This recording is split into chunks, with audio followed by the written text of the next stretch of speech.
Hi all welcome back to my channel mice nest. இன்றைக்கி ஒரு toddler recipe தான் உங்களோட ஷேர் பண்ண போகிறேன். இந்த வ்ளாகில் என்னோட 1 இயர் பேபிக்கு டின்னர் நான் என்ன ப்ரிப்பேர் பண்ணேன்னு தான் இந்த வீடியோவில் இருக்க போகுது. ஒரு பேனில் கீ இல்லை ஆயில் கொஞ்சமாக சேர்த்துக்கோங்க. அதோட கொஞ்சமாக கொஞ்சம் ஜீரா பொரிஞ்சதும் நம்ம துருவி வச்ச பீட்ரூட் அண்ட் ஜிஞ்சர் கார்லிக் சேர்த்துருக்கேன். உங்களுக்கு ஜிஞ்சர் பிடிக்கலைன்னா நீங்கள் ஸ்கிப் பண்ணிக்கலாம். இந்த ஃபுட் வந்து 6 months ப்ளஸ் பேபிலேருந்து 1 இயர் வரைக்கும் நம்ம கொடுக்கலாம். இப்போ இந்த துருவி வச்ச பீட்ரூட்டை கொஞ்சம் நல்லா ஸ்ப்ரெட் பண்ணி நம்ம வந்து சாட்டே பண்ணிக்கலாம். இந்த பீட்ரூட் வந்து நல்லா சாட்டே ஆனதும் ஒரு 5 minutes நீங்கள் விட்டுட்டு அதுக்கப்புறம் தேவையான அளவு தண்ணி, கொஞ்சமாக டர்மரிக், அதுக்கப்புறம் உப்பு நீங்கள் சேர்க்கலனாலும் பரவாயில்ல. 6 months பேபியானால் நம்ம வந்து உப்பை தவிர்த்துருக்கிறது நல்லது. 1 இயர் பேபியானால் கொஞ்சமாக நம்ம டேஸ்ட்டுக்காக சேர்த்துக்கலாம். டர்மரிக் வந்து கண்டிப்பாக சேர்த்துக்கோங்க. அப்போ தான் அவங்களுக்கு வந்து கோல்டு, அப்புறமா நோய் எதிர்ப்பு சக்தி அவங்களுக்கு கிடைக்கும். பீட்ரூட் வந்து அதிகமாக அயர்ன் இருக்கிறதுனால அவங்களுக்கு அயர்ன் சக்தியும் கிடைக்கும். ஸோ கண்டிப்பாக பீட்ரூட், கேரட் எல்லாம் உங்களோட டயட்டில், பேபி டயட்டில் நீங்கள் இன்க்ளூட் பண்ணிக்க ட்ரை பண்ணுங்கள். இதை நல்லா சாட்டே பண்ணதும் நான் வந்து இந்த பீட்ரூட் வேகிறதுக்கான தண்ணியை கொஞ்சமாக சேர்த்துக்கிறேன்.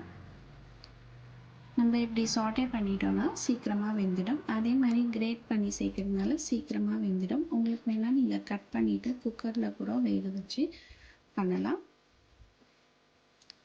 இப்போ நான் ஒரு லிட் போட்டு க்ளோஸ் பண்ணி வச்சிடறேன் ஒரு 5 minutes. அப்புறம் பீட்ரூட் நல்லா வெந்ததும் நம்மக்கிட்ட ஏற்கனவே பாயில்டு ரைஸ் இருந்தது. ஸோ நான் அந்த பாயில்டு ரைஸையும் இந்த வாட்டரில் ஆட் பண்ணி நல்லா மிக்ஸ் பண்ணிக்கிறேன் பீட்ரூட்டோட. அதுக்கப்புறம் நல்லா ஒரு ஸ்மாஷரில் ஸ்மாஷ் பண்ணிவிட்டு என்னோடய பேபிக்கு நான் ஃபீட் பண்ணிவிடுவேன். 6 months பேபியானால் நீங்கள் நல்லா வந்து ஒரு பேஸ்ட் கன்சிஸ்டன்சியில் கிரைண்ட் பண்ணிப்போங்க. இல்லை பொறுமையாக நாங்கள் ஸ்மாஷர்லேயே ஸ்மாஷ் பண்ணிக்கலாம். நான் வந்து ஸ்மாஷர்லேயே பொறுமையாக நல்லா ஸ்மாஷ் பண்ணி கொடுத்துடுவேன்.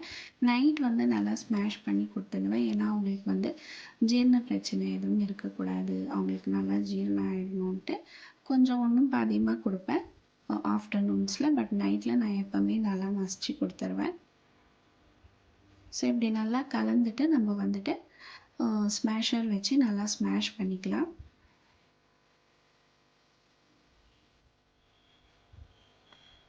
சிக்ஸ் மந்த்ஸ் ப்ளஸ் பேபிக்கு நீங்கள் இந்த ஃபுட்டை ஃபீட் பண்ணுறீங்கன்னா வெறும் பீட்ரூட், அப்புறம் வேக வச்ச சாதம், வேக வச்ச பீட்ரூட்டை மட்டும் நல்லா மசிச்சு கொடுக்கலாம்.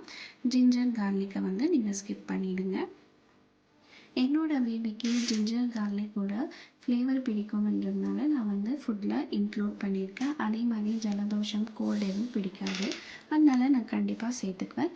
அவங்களும் எழுந்து வந்துட்டாங்க. இப்போ அவங்களுக்கு நான் ஃபீட் பண்ணிகிட்டு இருக்கேன். அவங்களையும் நான் என்கரேஜ் பண்ணுவேன். 1 இயர் பேபியானால் கண்டிப்பாக அவங்கள சாப்பிட விடுங்க. அப்போ தான் அவங்களுமே சாப்பிட சீக்கிரம் கற்றுக்குவாங்க. அவங்க சாப்பிட்றப்பே கொஞ்சம் கொஞ்சமாக நானுமே ஃபீட் பண்ணிவிடுவேன். ஸோ நம்மளுக்கு வந்து வேலையும் சீக்கிரம் முடியும், அவங்களுமே சாப்பிட கற்றுக்குவாங்க. கண்டிப்பாக நீங்கள் பாப்பாவை என்கரேஜ் பண்ணுங்கள். இப்படி டின்னர் சாப்பிட்டதும் நான் ஒரு 25 ml வாட்டர், வார்ம் வாட்டர் கொடுத்துருவேன். அதுக்கப்புறம் அவங்க கொஞ்சம் நேரம் விளையாடிட்டு அப்புறம் தூங்க வச்சுருவேன். இப்படி தான் எங்களோட ரொட்டீன் இருக்கும். பாய் சொல்கிறாங்க எங்கள் குட்டி பாப்பா. இந்த வீடியோ இங்கே முடியுது. நம்ம சேனலை சப்ஸ்கிரைப் பண்ணி சப்போர்ட் பண்ணுங்கள். இந்த ரெசிபி உங்களுக்கு பிடிச்சிருந்தா கண்டிப்பாக லைக் பண்ணுங்கள். புதுசாக நம்ம சேனலை பார்க்குறவங்க சப்ஸ்கிரைப் பண்ணி சப்போர்ட் பண்ணுங்கள் ப்ளீஸ் ஃப்ரெண்ட்ஸ். Thank you, bye.